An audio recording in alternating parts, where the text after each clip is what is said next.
Bonjour à toutes et à tous. Nous sommes réunis de façon un petit peu particulière. Le virus nous perturbe encore pas mal. J'ai réussi à libérer François Bouc du musée des Beaux-Arts. Ça n'a pas été simple. Il a fallu convaincre le conservateur de nous le rendre un petit peu. Il est à côté de moi. Et en ligne est avec nous Nicolas Juncker pour Un général des généraux. C'est publié aux éditions du Lombard. Et je vous assure que vous n'allez plus regarder de la même façon, écouter de la même façon, lire de la même façon le général de Gaulle et l'histoire en général face à mes deux complices du jour. Pour commencer, Nicolas, je vais m'adresser à vous, je vais vous lire un petit bout d'un livre de Jacques Laurent, académicien français disparu, qui, dans un petit essai du mensonge, a écrit ceci. Je vous lis. Les gaullistes que je connais se partagent en deux écoles qui interprètent chacune à sa manière le « je vous ai compris » et le « vive l'Algérie française ». Pour l'une, De Gaulle a sincèrement cru en une France qui s'étendrait de Dunkerque à Sète, mais il a échoué dans son entreprise et s'est résigné à l'abandonner. Pour l'autre, il a pris et affermi le pouvoir grâce à un mensonge adroit, et quand il largua l'Algérie, il ne subissait pas un échec, il exécutait son plan secret. Les tenants de la seconde école traitent sans ménagement les partisans de la première. À un De Gaulle tenu en échec, ils préfèrent avec enthousiasme un De Gaulle trompeur. Pour eux, le mensonge est préférable à la défaite. Un homme prestigieux a le droit de mentir, il n'a pas le droit d'être vaincu. Qu'est-ce que vous pensez de ces petites remarques de Jacques Laurent sur le mensonge gaullien? Ça commence fort, hein, Ah oui, oui, c'est comme ça. ouais, je vois, les questions sérieuses. Oui, bah, effectivement, mais la question, elle se pose toujours. Euh, la défaite, oui, alors, que De Gaulle ait cru conserver l'Algérie française en 58, c'est peu probable. En fait, alors, soit il y a un mensonge, parce que dès le départ, les Français abandonnaient l'Algérie française, effectivement. Alors on a même apparemment, il y a eu des propos rapportés fin 57, un journaliste suédois, je crois, disait on ne pourra jamais garder l'Algérie française, c'est pas possible. Mais ça c'est pas sûr. Ce qui est plus probable, vu ce qu'on connaît du personnage, tout ça, c'est qu'il gardait plusieurs opportunités en tête. C'est que pour lui rien n'était écrit. Ce qui était un peu ce qu'il disait d'ailleurs, tant que je n'aurai pas le pouvoir, tant que je n'aurai pas accès à toutes les pièces du dossier, je ne vais pas prendre de décision. Je vais attendre de voir, une fois que je serai sur place, on verra. Mais assez rapidement, il essaye quand même, il y a le plan Chal en 59, donc il essaye vraiment de combattre le FLN, parce qu'il ne pas le FLN. Mais je pense que dès le début, il y avait quand même des doutes sur l'Algérie française. Bon, où ils ont raison, ceux qui parlent de mensonges, j'en fais aussi un peu partie, hein, c'est quand même, je vous ai compris, c'est quand même un peu un gros mensonge. C'est qu'il fait une tournée des popotes en Algérie quand il arrive en juin 58. Et dans tous ses discours, pas une seule fois, il ne dit les mots Algérie française. Pas une seule fois. Donc déjà, ça fait bizarre, quoi. Les pieds noirs ne le prennent pas bien du tout. Enfin, les pieds noirs, les autres partisans de l'Algérie française. Donc il y avait quand même déjà quelque chose qui n'était pas net. Hein. Voilà, il ne faisait pas partie. Ça aurait été Debré qui aurait écrit les discours, tout de suite, il y aurait eu Algérie française tout le temps, toutes les 10 minutes. Et De Gaulle était beaucoup plus réservé. Soit il se posait la question, soit il avait déjà décidé de larguer l'Algérie, mais ça, je ne crois quand même pas non plus. On a été très sérieux au départ. Je vais maintenant poser une question presque identique à François, mais en lui demandant si justement, au regard du travail du dessinateur, avec tout ce que cela soulève et avec toutes les conséquences que ça a, parce que la Ve République, on est encore dedans et on en entend parler tous les jours et peut-être plus encore dans les mois à venir, au regard de ce que sera la prochaine élection, est-ce que c'est difficile de dessiner cela? Est-ce que c'est difficile, au regard de caricatures qu'il y a dans l'album au regard des différents généraux que vous dessinez? Il y a plus d'un critique qui dit que en les voyant, il les reconnaissait, en particulier Soustelle et compagnie, donc il y a vraiment des choses. Est-ce que c'est difficile de prendre la distance nécessaire pour pouvoir en faire un album de bande dessinée? Non, non, c'est pas tellement difficile. D'autant que là, on a le recul de l'histoire.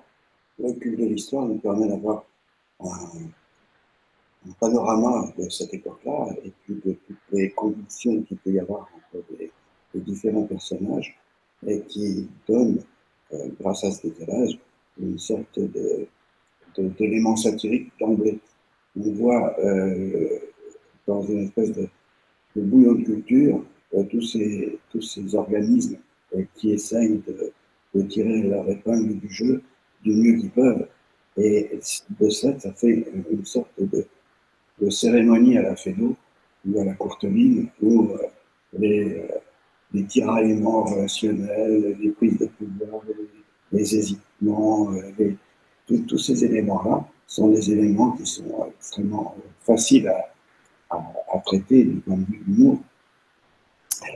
Vous auriez pu, Nicolas, dessiner l'album, vous en avez dessiné un certain nombre, on en parlait de quelques-uns avant de faire cette petite interview. Qu'est-ce qui, dans le trait de François Bouc, vous plaisait pour cette histoire-là? Comment se fait la rencontre? Et vous pouvez aller jusqu'à nous expliquer un petit peu à quoi ressemble le scénario lorsque vous le lui envoyez.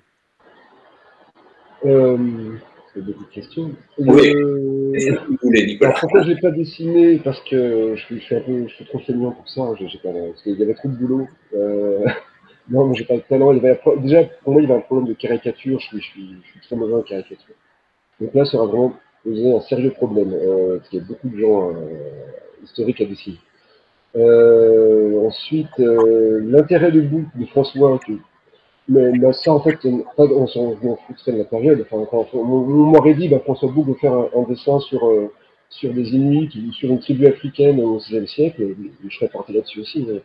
Une fois D'accord. Mais là, bon, ce qui est plus particulièrement, bon, pourquoi est-ce que je pense au Lombard? En fait, au départ, le Lombard et le scénario, c'est le Lombard qui a pensé à François Bouc. Moi, c'est jamais vu, on veut dire, comme ça à François, quoi. Le Lombard, je pense qu'il a quitté chez eux, c'est la comédie, bien sûr, mais aussi la truculence, le verbe, le dialogue, le fait qu'il y ait quelque chose d'assez gourmand dans le rythme, qui soit à la fois du théâtre de boulevard, de la comédie de société, qui est un truc quand même historique avec un fond réaliste, avec des uniformes, des bâtiments historiques, etc. Oui. Des gueules, des sacrées gueules aussi. Il y a ça qui compte énormément quand on voit Massu, quand on voit Salan, quand on voit tous ces types-là, les Soustelles, les Delbecq, etc. C'était, je pense qu'on s'est dit, les gens de Lombard comme moi, ouais, François, ça peut lui faire plaisir de dessiner un truc comme ça, parce que ça va être il va être bon, là-dedans c'est évident qu'il va être bon. Et quand les premières planches sont arrivées, c'était évident qu'il y avait quelque chose qui se faisait tout de suite de la part de François dans la truculence, dans la dynamique, dans l'humour, tout en étant très précis d'un point de vue historique sur les gueules, par exemple. Et alors après, le scénario, comment c'est arrivé? En fait, moi, j'avais fait une sorte de synopsis détaillé. Donc c'est, je sais pas, une grosse nouvelle, quoi. Je sais pas combien, peut-être 30 pages, mais 40 pages. Donc je raconte l'histoire, en fait, avec les dialogues sont écrits. Je dis, voilà, il se passe ci, il se passe ça. Tout à coup, Massu est sidéré, il dit ça, il fait ça, puis ça leur arrive. C'était juste ça. Et ça, c'est ce qu'a lu François. Et après, je lui ai demandé au téléphone, est-ce que je fais un scénario, 15-1, bilan du 2, c'est qui va pas vu le bien, je sais pas, c'est le boulot. Tu mets pas les mains là-dedans, et puis c'est très bien comme ça. Et puis du coup, c'est lui qui s'est chargé de toute la mise en scène, en fait, le découpage, par planche, à quel moment on fait des zooms, des champs contre champs, après du coup, c'est François qui a tout géré, quoi. Et ça ne m'étonne pas beaucoup parce que ça va être ma question suivante.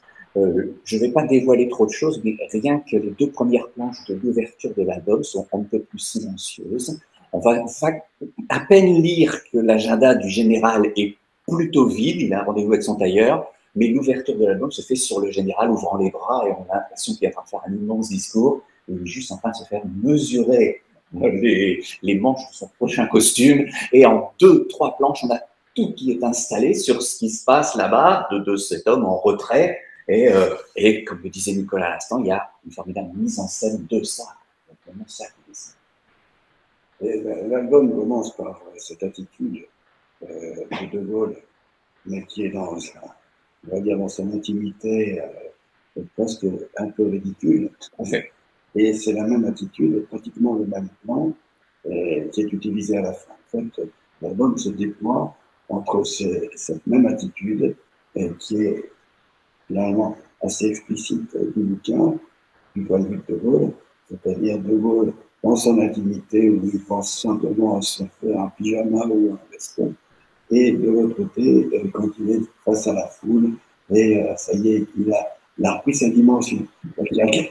Ouais, presque le dire comme ça, il y a un tailleur qui lui prend sa dimension au départ et qui finit par avoir sa réelle dimension à la fin. La dimension de qui choisit le plus. Et celle que l'on connaît. Il y a autre chose qui est tout à fait très intéressant parce que Sébastien nous a montré plusieurs planches et à travers toutes les informations que Nicolas note, c'est-à-dire les grands CV des différents généraux. On dit, ces hommes-là sont tous des héros couverts de médailles, leur épaule doit pencher d'un côté, c'est pas possible autrement, et il y en a plusieurs comme ça. Et vous vous amusez, et l'un et l'autre, à nous les montrer dans le quotidien où ils sont plus petits que la plus petite de leurs médailles, les uns et les autres. Et ça, c'est quand même extrêmement drôle. Et ça, c'est montrer les humains comme on ne les voit pas exactement quand ils ont des uniformes, des casquettes et tout ce qu'on imagine. J'ai tendance, là, en prenant le recul de raconter l'histoire, de voir ces personnages comme des petites bestioles. Et en fait, les êtres humains, c'est des petites bestioles. Et c'est les petites bestioles qui ont construit des modes de relation sur lesquels ils vont pouvoir prendre pouvoir, ils vont pouvoir essayer de se faire valoir, ils vont essayer de trouver le moyen de gagner plus d'argent, de gagner plus d'aura, etc. C'est un phénomène de petite bestiole. Et c'est un peu comme ça que je vois tous ces gens. Il y en a un qui sort un peu du lot, qui est le général. Lui, il s'est tellement identifié à la France, hein, avec sa résistance, que en plus il s'appelle De Gaulle, donc forcément l'identification est encore plus évidente. Et donc ce gars, il s'est donné comme vocation d'être la France. C'est lui la France. Et il voit tous les autres, c'est ce qu'il dit après dans certains de ses discours, comme des espèces de petits bestiaux. Les Français, c'est des veaux, c'est des petits trucs, ils ne savent pas très bien où ils vont, mais moi je sais où ils vont. Il y a une sorte d'idée paternaliste qui est à la fois aussi ce qu'on voit aujourd'hui. Il y a un temps des revendications des enfants de De Gaulle. On entend des tas de mecs qui aujourd'hui sont tous en train de se déchirer l'image fantastique du père de Gaulle. Mais en fait, c'est qu'un fantasme de Gaulle. De Gaulle, c'est un fantasme. Et en s'identifiant aux valeurs du général. Les valeurs du général, c'est un peu comme des gamins qui ont pris une valeur du père et qui veulent continuer à faire valoir les valeurs du père parce qu'ils ont été éduqués par lui. Et donc, la France devrait être la France du père. Et comme s'il y avait une filiation idéologique. Et là, il y a le déchirement aujourd'hui, ce qu'on est en train de voir avec les différents discours, le déchirement de qui va être le plus gaulliste que les Parce que ce que vous montrez bien aussi, Nicolas, dans le scénario, c'est à quel point les Français, la France, aiment les hommes providentiels. Et on se demande même si, au fond, le chaos leur plaît pas, à condition qu'on aille justement chercher un homme providentiel. Quels que soient les mensonges, et Dieu sait s'ils sont conséquents, quelle que soit la façon dont on va raconter, du moment qu'on peut raconter l'histoire d'un homme providentiel, c'est idéal. Et il me semble que dans Un général des généraux, il est bien question de ça. Oui, oui. Ah, mais c'est pas nouveau l'homme providentiel. Hein. Il y a eu Napoléon III, dans le Bouvard et chef, Aubert en parle déjà de cette imbécile nécessité du peuple, je sais plus si c'est la du peuple français qui doit tout prix avoir de temps en temps un type qui lui met des coups de pied aux fesses. Il y a eu Pétain en 40, et puis là c'est De Gaulle. Oui, bah à tel point que même les gens qui finalement se rallient à lui vont porter au pouvoir ne sont pas des gaullistes. Hein. Les militaires n'aiment pas De Gaulle, parce que c'est quand même le type qui a pas mis les mains dans le cambouis. Il était à Londres pendant la guerre, puis c'est 2 étoiles. Quand même, hein, c'est pas beaucoup 2 étoiles par rapport à un salon. Non.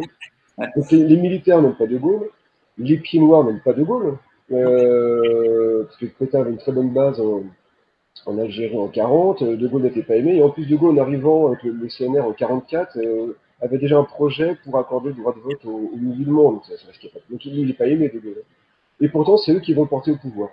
Parce qu'effectivement, il y a ce truc de l'homme providentiel, bon, parce qu'il y a quand même des Massus, des Delbecq, des Soustelles, il y a des partisans gaullistes qui vont qui sont là, mais ils sont minoritaires, ils sont très très minoritaires. C'est eux qui vont tirer les marrons du feu, parce que les autres sont dans des impasses. Et effectivement, De Gaulle va arriver comme la seule solution possible, mais une solution honorable. Finalement, c'est pas même militaire, c'est l'image de la nation, de la France, de blanc-rouge.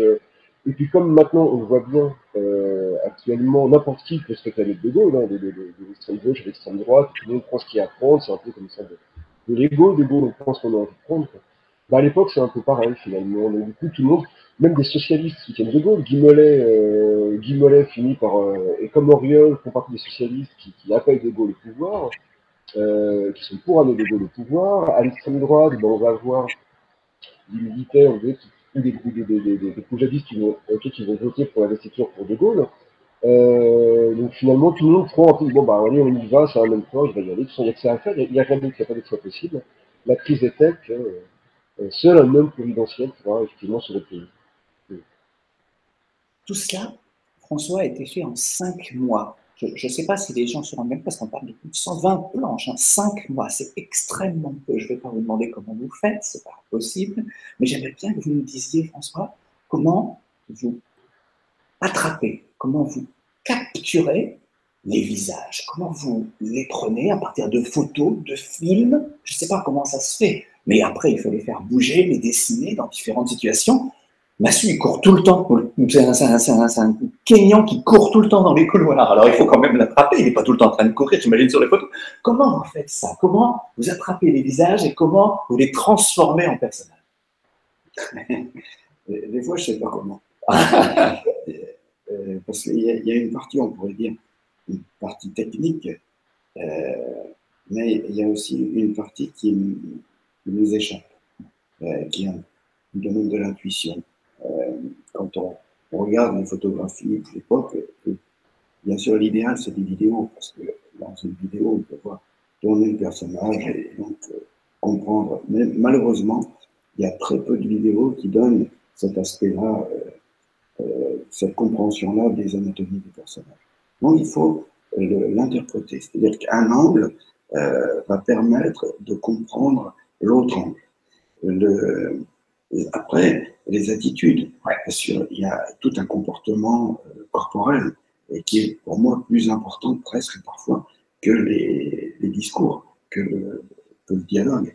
Comment sa langue se présente en public, une espèce de petit chef qui bombe le torse en permanence. Et en face de ça, bien sûr, comme tous ces personnages sont comme des pièces de puzzle qui fonctionnent entre elles. Et donc, quand on a un personnage comme Salant qui bombe le torse, celui qui va arriver en face et qui va être Massu, par exemple, lui, il ne va pas pouvoir bomber le torse. Sinon, il est dans une... Et donc, son attitude, elle sera plus servile. Il va commencer à se tasser. Il va vouloir montrer qu'il a une autorité. Mais très vite, son autorité, elle bat de l'aile parce que celui en face est en train de... Et à ce moment-là, il fléchit sur son autorité. Et donc, c'est tous des éléments comme ça qui permettent de voir comment les personnages bougent entre eux. Après, les physionomies, c'est des trucs. Là, du point de vue, on pourrait dire, de l'aspect expressif de la bande dessinée, l'identification, c'est quelque chose d'étrange. On pourrait dire une personne se qualifie par les formes qui la représentent. On va dire, c'est une question d'analyse. On analyse, il y a des grandes oreilles. C'est pas suffisant. En fait, son identification à lui-même n'appartient pas uniquement à sa forme extérieure, bizarrement. Mais il faut capter quelque chose et qui appartient à son domaine intime. Et ce domaine intime, des fois, je suis surpris moi-même en caricaturant un personnage, je cherche un personnage, je vois les photos et j'ai l'impression de ne pas arriver à... Et je le dessine comme je peux. Et il se trouve que quelques temps plus tard, en regardant la même image, le même personnage, le personnage se ressemble. Et je ne sais pas à quoi ça. Alors, j'ai été début d'explication, mais là, on entre dans un domaine qui est plutôt un domaine existentiel. C'est la ressemblance n'appartient pas uniquement donc, à ce phénomène d'analyse, mais appartient à ce qu'on pourrait appeler l'âme dans le concept de religieux. C'est-à-dire que quand vous voyez quelqu'un mourir, c'est étrange. Au moment où quelqu'un meurt, il est là. Même avec le masque de la maladie, mais il se ressemble. Il se ressemble à travers tout ça, mais il se ressemble. Il meurt, et là, d'une seconde à l'autre, il ne se ressemble. Pourtant, on pourrait dire que tous les éléments anatomiques sont là, et bien, la personne ne se ressemble. Alors on peut dire peut-être c'est toutes les tensions qui meublent l'anatomie, qui font la ressemblance. Mais je pense qu'il y a quelque chose qui dépasse cette dimension. Nerveux seulement. Le summum de l'album, Nicolas, me semble-t-il, je me demande même si vous ne l'avez pas écrit juste pour raconter ça, c'est l'interlude corse. C'est ce moment si particulier où on arrive dans cette imposture que je pourrais qualifier de tartufferie, qui prend quelques planches dans l'album, mais qui va dessiner évidemment toute la fin, on pourrait dire jusqu'à aujourd'hui, grosso modo, sans exagérer. Qu'est-ce que ça vous a fait de regarder cet épisode historique si particulier, et plus précisément, Nicolas, à travers l'écho qu'en donnent les journaux le lendemain? Grosso modo, pour aller très vite, on pourrait dire qu'à côté des journalistes qui racontent ça, Pascal Praud, c'est Albert Londres, grosso modo, mais c'est impressionnant de voir comment la vérité est très, très, très éloignée de ce qu'on trouve dans les journaux et de ce que vous nous montrez, racontez, de ce que dessine François Bouc. Oui, il y a plusieurs choses à prendre en compte. Alors, l'Internet corse, c'est marrant que vous en parliez, parce que je voulais le supprimer au début, parce que je trouve que c'était trop caricatural, ça faisait trop Astérix en Corse, quoi. C'est trop gaguesque, c'est trop ridicule, quoi. Je crois que j'en avais parlé avec toi, François, à un moment, je crois pas qu'on devrait supprimer ce truc-là, puis François me dit non, on le garde, c'est génial, c'est pas ça, je peux le garder.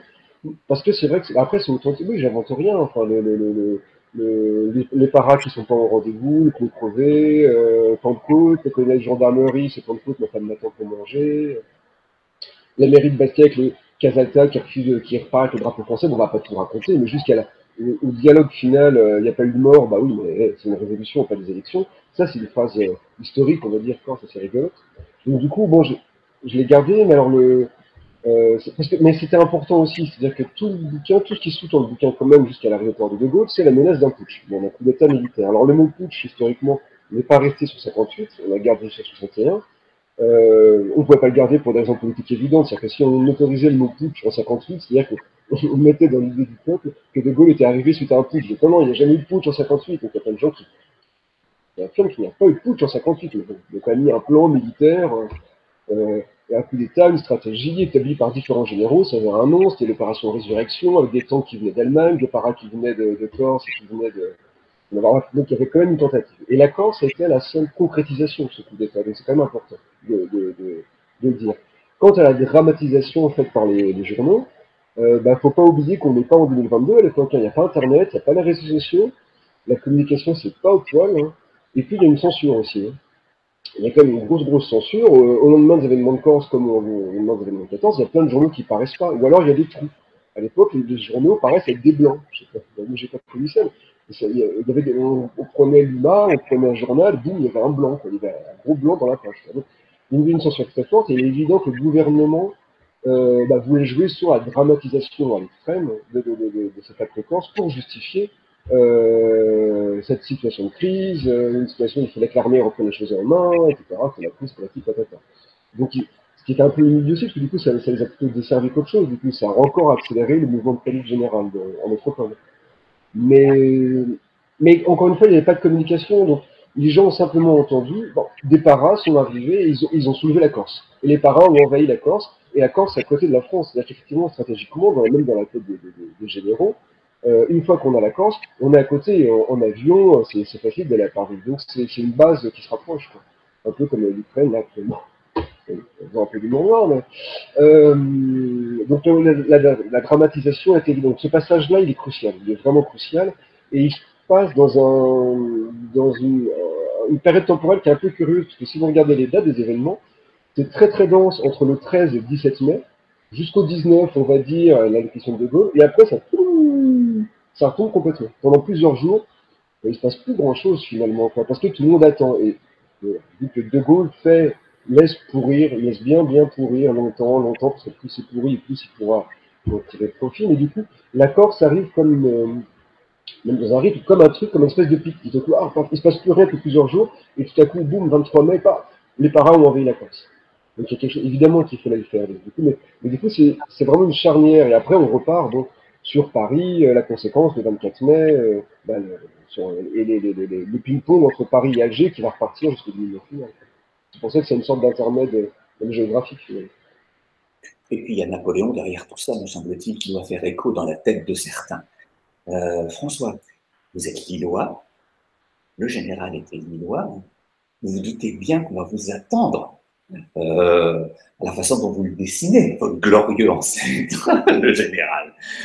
Non seulement cela, mais comme vous nous parliez à l'instant de ce qui était vivant et de ce qui n'était pas, vous vous amusez, je ne sais pas si c'est vous, Nicolas, il va falloir que l'un des deux se dessiner dans la salle de bain du général un verre avec les dents du général posées dans le verre, ce qui me semble être quelque chose d'assez dangereux pour le reste de votre carrière. Mais c'est vous qui choisissez. Comment on dessine le général de Gaulle et vous pouvez ajouter comment on dessine le dentier du général de Gaulle. Ce que je trouve assez rigolo, c'est qu'il puisse y avoir un dentier du général de Gaulle. C'est-à-dire que tous ceux qui se réclament du général de Gaulle, peut-être, voudraient récupérer le dentier pour pouvoir parler et faire le rappel du 18 juin grâce au dentier du général de Gaulle. Enfin, je vous coûte un instant parce que vous ne savez pas à quel point c'est vrai. Le général de Gaulle avait pour habitude, lorsqu'il allait rendre visite à la France entière, de s'arrêter, si jamais il avait un petit besoin intéressant, de s'arrêter dans les mairies. C'est bon, le maire et puis profiter du peuple. Il a fait ça à Bazaine également. Et on m'a raconté que le maire, immédiatement qu'il était parti, il a démonté les poignées de porte que le général avait touchées pour les garder les styles. Mais donc voilà, le dentier finalement. Alors, comment on se dit? Je crois que je le tiens, je crois que je le dessine comme ça. Alors, il faut bien le regarder déjà. Bon, il y a eu beaucoup de caricatures du général de Gaulle, dans Canard enchaîné, beaucoup de mecs qui l'avaient vraiment bien chanté.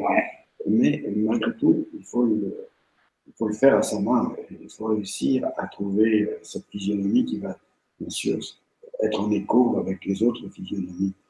Et donc, il faut le regarder. Et quand on le regarde, on s'aperçoit d'abord qu'il y a les yeux qui sont toujours très noirs. Pourquoi? Parce qu'il doit être fatigué, cet homme. Cet homme qui vient au pouvoir, il est déjà fatigué. Ça se voit sur son visage.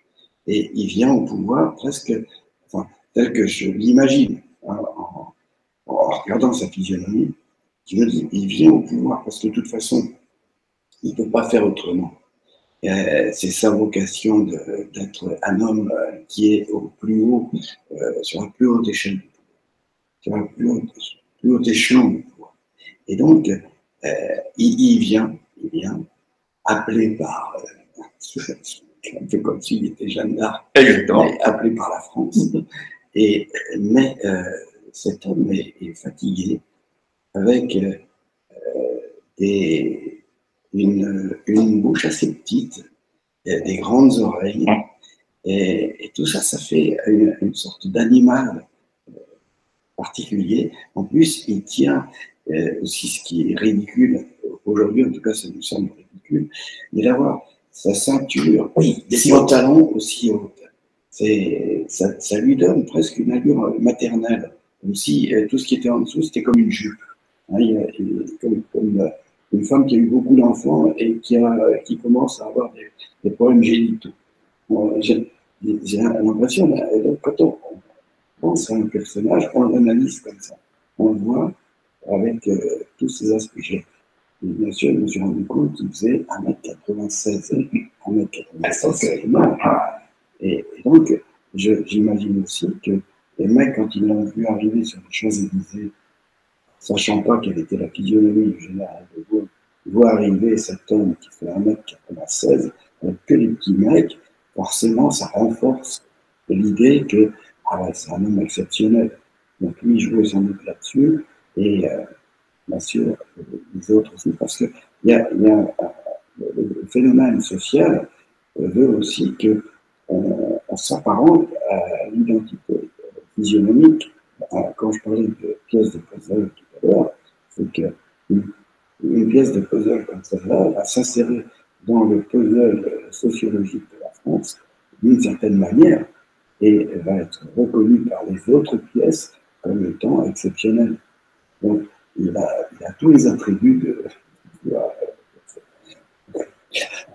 Nicolas, j'aimerais bien que vous nous disiez si vous êtes tenté par le fait de raconter un autre épisode de la vie du général, par exemple mai 68, tout ce qu'on est capable de raconter ou tout ce que sont capables de raconter les gaullistes sur sa petite balade en hélicoptère ou tout ce que je pourrais vous raconter que certains gaullistes m'ont raconté pour expliquer ça, hein, c'est invraisemblable. Vu ce que vous avez déjà trouvé sur ce moment si particulier de 1958, est-ce que vous ne seriez pas tenté par la petite promenade de la décennie suivante? Si, pourquoi pas. Bah, il y aurait beaucoup de choses à faire hein, assez rigolotes sur De Gaulle. Hein. Oui, c'est sûr que oui, cette escapade à Baden-Baden, ça pourrait être rigolo. Avec Massy, la retrouvaille avec Massy, hein, ça pourrait être marrant. Et oui, il y a beaucoup de choses à faire sur De Gaulle. Après, là, ce qui était intéressant, c'était on parlait de ça au tout début, c'était le mensonge. L'arrivée au pouvoir sur un mensonge. Mais c'est quelqu'un qui est habitué à ça. Enfin, De Gaulle, il est fascinant parce que, bah, déjà, en juin 40, il fait un hold-up quand même sur la résistance. Enfin, je dis pas, c'est pas en mal, mais bon. Il prend la tête de la résistance comme ça, en juin 40, avec un aplomb incroyable. Mais ce qui fait encore de plus fort, c'est entre 42 et 44, en Afrique du Nord, les Anglais veulent pas de lui, les Américains veulent pas de lui, la France est un pays ennemi, et il y a cette espèce de grand type là qui arrive et qui arrive à les convaincre que non seulement la France est un pays allié, mais que la France va est un pays victorieux, qui doit être traité à niveau égal des autres pays victorieux que sont l'URSS, les États-Unis et l'Angleterre. Et en plus, c'est lui qui va prendre le pouvoir. Plus les Anglais ou les Américains pensent à lui. On pense aux deux généraux français quand même qui étaient là. Quoi. Donc c'est quand même un professionnel de l'esbrouf. Hein. C'est un super commercial je sais pas, il fait un super BST accent groupe. Et du coup, oui, 68 c'est la fin. Oui, alors là c'est pas, il y a un coup politique incroyable, comment il a retourné la situation après mai 68. Oui, pourquoi pas. Enfin, oui, effectivement, il y a beaucoup de choses à faire sur les C'est deux mai. Oui. C'est étrange quand même qu'à 10 ans d'intervalle, ça soit toujours annulé. Ça se présente. Ça sont des hasards, on est bien d'accord. Dernière question, François. Au-dessus du général, grosso modo, il n'y a que le pape, qui est une autre de votre actualité de ce mois-ci, parce que chez Fluide Glacial, on va avoir une petite promenade du côté du pape. C'était une tentation religieuse? Ouais. Quand on est petit, quand j'étais petit, que je voyais Jean 23, j'étais tout petit et je voyais Jean 23. Je me disais, ça doit être bien d'accord. J'aimerais bien être pape finalement. Et donc, j'ai gardé cette idée-là sans doute en tête un petit peu. Et à un moment donné, après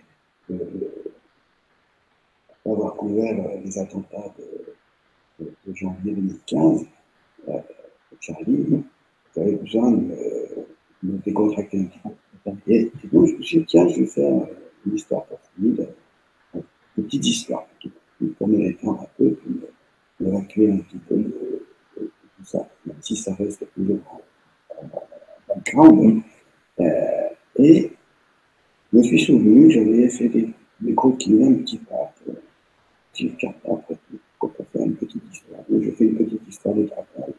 Et puis, ça m'a donné l'idée d'une histoire un peu plus de l'âge. Et encore une autre. Et puis finalement, j'en ai fait, à un moment donné, le mec de Flux me dit, mais tu sais que tu as fait un album là. Et moi, je ne m'étais pas rendu compte de ça. Et il me dit, on le fait. Je me suis dit, mais bon, mais moi, je ne voulais pas faire un album. Il y a déjà un album qui sort, qui fait héros. Je dis, si, nous, on y tient beaucoup et on veut le faire. Et donc, ils m'ont précipité dans le deuxième album, et je l'ai fait comme ça. Et je me suis dit, mais au fond, un petit pape, ça peut être un mec sympa. Ça peut être un personnage libéral aussi. Je ne sais pas si c'est les généraux qui m'ont amené à être un petit peu plus désinvolte avec ce genre de personnage, mais en tout cas, ça me plaisait bien. Et en plus de ne pas traiter des sujets d'actualité, genre la pédophilie, mais de faire une sorte de Vatican idyllique. Notre promenade.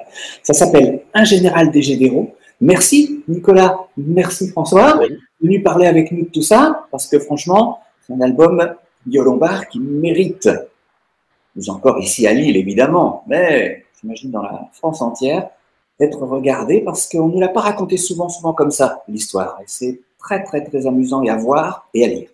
Et je me suis retrouvé à un moment donné pour la restauration d'un médecin chez une restauratrice à Paris. Et elle me dit, est-ce que vous voulez voir le berceau du général de Gaulle? Et bien sûr, je vais voir le berceau du général de Gaulle. Et bien sûr, aussitôt qu'on pense au berceau du général de Gaulle, on imagine un berceau qui est à la taille. Et ben non. Il est né petit. Ils étaient en train de le restaurer pour leur mettre donc une princesse à Lille. Et ils étaient en train de le restaurer. Et c'était un berceau, mais pas vraiment. Bien sûr, avec plein de trucs à l'ancienne, mais d'une taille finalement assez banale. Et donc, le bébé général de Gaulle, il était d'une taille tout à fait conventionnelle. On pourra dire qu'il a bien grandi ensuite, quand même, hein, et on le voit sous votre plume et sous la plume de Nicolas. Il a bien grandi de ce petit berceau. Merci à tous les deux. Merci.